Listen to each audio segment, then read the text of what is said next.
2 दिवसापूर्वी वंचित बहुजन आघाडीचे नेते माननीय प्रकाश आंबेडकर यांच्याबरोबर माझी दूरध्वनीवरून चर्चा झाली होती।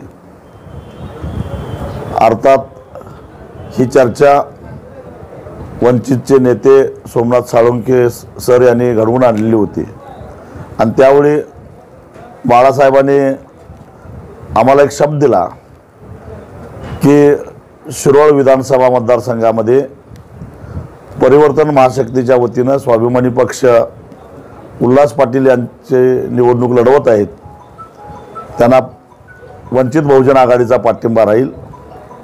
त्याचबरोबर मिरज विधानसभा मतदारसंघामध्ये वंचित बहुजन आघाडीच्या वतीने ज्ञान माने हे निवडणूक लढवत आहेत, त्या ठिकाणी स्वाभिमानीचा उमेदवार नाही। आम्ही त्यांना मान्य केलं की मिरजेमध्ये स्वाभिमानी शेतकरी संघटना आणि स्वाभिमानी पक्ष पूर्ण ताकदीने ज्ञान माने यांच्या पाठीमागे राहील। 2019च्या निवडणुकीमध्ये आमचा निसटता पराभव झालेला होता। ही सारी मतं जी आहेत ते आम्ही ज्ञान माने यांना देणार आहोत, कारण ते जरी वंचित बहुजन आघाडीतून लढत असले तरी गेल्या 5 वर्षामध्ये म्हैसाळ योजनेमध्ये जे काही घोळ होत आहेत, घोटाळे होत आहेत, त्यावर त्यांनी सातत्यानं आवाज उठवलेला आहे। त्यांच्यावर 12 केसेससुद्धा आहेत।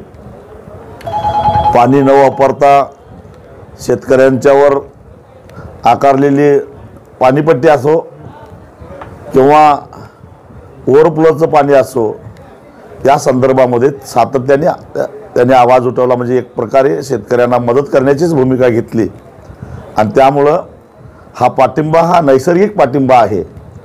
माझी मिरज विधानसभा मतदारसंघातल्या सर्व मतदारांना कळकळीची विनंती आहे, चळवळीतला एका उमद्या उमेदवाराला आम्ही पाठिंबा दिलेला आहे। आपण सारेजण ज्ञान माने यांच्या पाठिंब्यात ताकद लावूया आणि एक उमदा तरुण महाराष्ट्राच्या विधानसभेमध्ये पाठवूया।